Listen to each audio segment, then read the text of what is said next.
Hello, and thank you for tuning in to HOMTV. My name's Katie Schroeder, and today I'll be speaking with Veronika Parsamova, Community Outreach Coordinator for Refugee Services at St. Vincent Catholic Charities. Beginning on June 14th is World Refugee Awareness Week. She's joined me to talk about the meaning of the week and the upcoming in-person and digital events that the community can participate in. My name is Veronika, and I work as a Community Outreach Coordinator for Refugee Services at St. Vincent Catholic Charities. Okay, now tell me about World Refugee Awareness Week. Of course. So it all started in the year 2000 when the United Nations organization decided that starting the following year, the year 2001, June 20th will be celebrated all over the world as a World Refugee Awareness Day. And in Lansing, we joined this celebration in 2011. It all started with us, the only agency in mid-Michigan that resettles refugees. We are nonprofit, but we have the contract with the government for providing services for refugees. But very soon we realized that it's not enough to bring just our organization to this celebration, because we work with lots of organizations, with lots of volunteer groups, students group that help us to support and welcome refugees in Lansing. So it's very important for a city as diverse as Lansing is, and I'm very proud to say that, because you cannot find another city as welcoming to refugees, immigrants, newcomers as Lansing. We are blessed with having our agency here. So we understood that it has to be a team effort. And starting the year 2013, we turned this celebration into a week-long program, and we named it World Refugee Awareness Week. So that all our partners can come together and host some events emphasizing some aspects of refugee resettlement. And for years and years, it was a team effort. We were always doing that in person, of course. First, it started as a celebration in the park. Then a couple of years ago, we realized that it would be a good thing, not just to tell community about who refugees are, but to bring actually refugee communities to show what they bring to America, the diversity they bring to America. And we had some space donated by one of our partner churches, and we invited refugee communities who danced, sang on the stage, read poetry, were wearing national costumes, brought all those amazing souvenirs they brought with them. Then we also partnered with 12 or 13 local restaurants, ethnic cuisine restaurants, and they donated to us catering amazing dishes. So it attracted a lot of people who were just eager to see what's going on, to taste this food. It was an amazing celebration. And of course, we plan to continue as it was, but then last year, it all changed. We started here by planning this in-person event, and we all came together and we decided, no, we are not canceling it this year. We're just changing the mode of celebration. We're moving everything online. And last year we had a very successful week full of digital events. So this year, because we're a little bit cautious yet to bring it in person, we have this, mixed, blended mode. We have most of our events online, and some of them are in person. And one of them, at least one of them I know, is an interactive event when people are able to do something in person and then post their selfies online. So it's kind of blended way. So yeah, this is a brief history of our celebration. Yeah, so for everyone that doesn't know, what is the refugee community like in Lansing? Like, what makes Lansing so special for refugees to come here? Like I said, we are the only agency that resettles refugee families in Lansing. We have another agency in Lansing that works with refugee youth. It's Americas, and they also participate in this week. We exist since 1975, so it's 45 years already. And we brought 20,000 people from all over the globe to Lansing. And we are very diverse in terms of nationalities we bring here. So our program is very flexible, and it changes with the situation in the world, with the US foreign policy. It's a very important factor. So it all started in 1975 after the war in Vietnam, bringing Vietnamese refugees to Lansing. Then there were some other nationalities prevailing at that time. In the 80s and 90s, refugees were coming from the former Soviet Union and socialist countries in Eastern Europe, like Romania, Poland. Then later it was former Yugoslavia. We had a big Bosnian communities here in Lansing.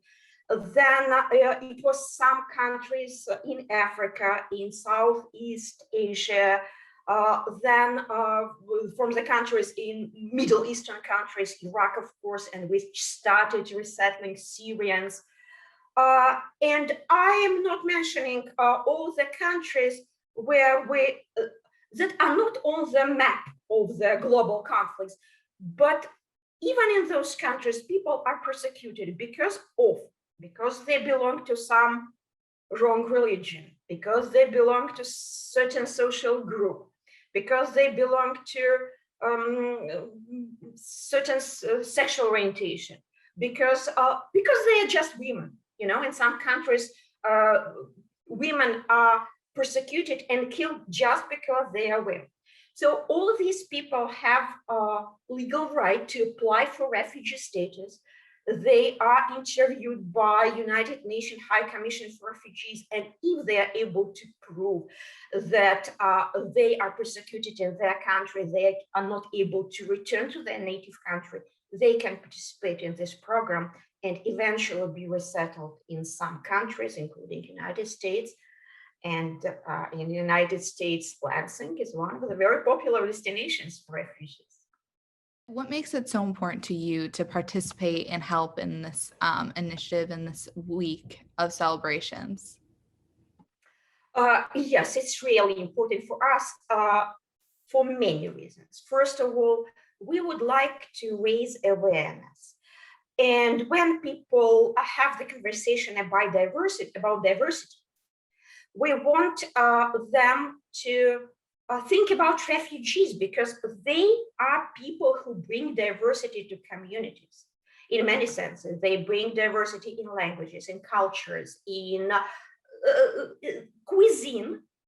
You know, some people are very envious about us being in Lansing. I was talking to students at Central Michigan, and they were saying, hey, you guys are so lucky. You can go and eat in this restaurant, in that restaurant.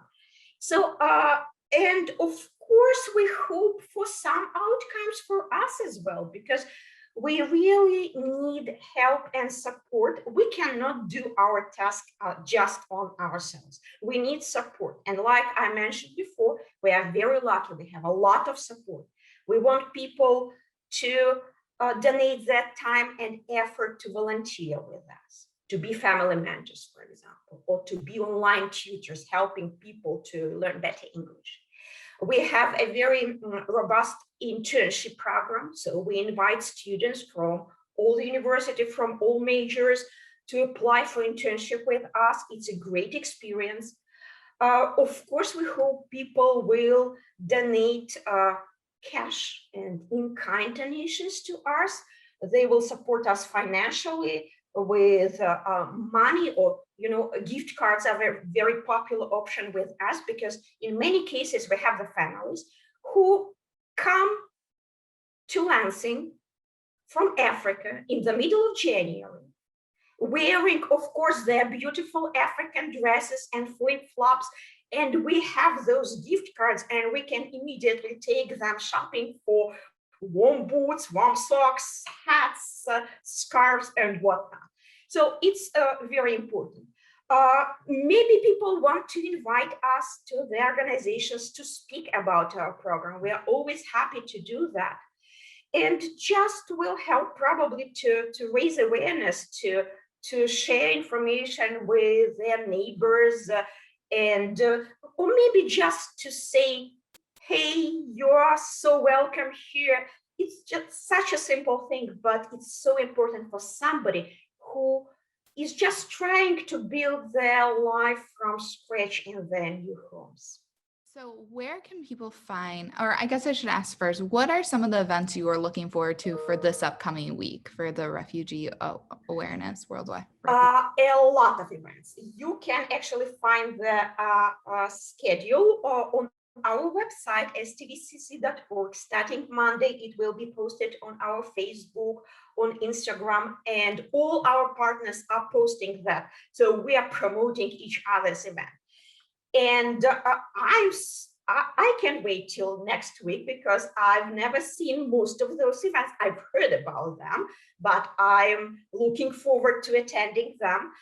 And they are everything from very serious panel discussions, for example, hosted by Global Lancing, United Nations Association. It's discussion about the effects of global climate change on migration. It's something more, more fun, like RDC, Refugee Development Center. They're hosting this interactive digital event, providing tips and advice about restaurants owned by refugees, and then asking people to make selfie and post it. Of course, it's our event. This year, we decided to focus on supporting refugee-owned businesses. And we have dozens of businesses owned by refugees in Lansing. We were not able to make videos about all of them, so we chose 3 stories, and we tried to make it as diverse as possible. So we looked into different areas. It's a store, it's a childcare business, it's a cleaning business. So we are promoting those businesses. It's a very exciting event that is hosted by Salvation Army. They're participating in this week for the very first time, and we hope we will have a long story working with them. They're hosting the family refugee photo event. So they invite volunteer photographers, and they will be creating family portraits for free. It's another community member that participating for the first time, and they're hosting an amazing event in Lansing School District. They are reading the stories that promote diversity online, and it's very exciting. I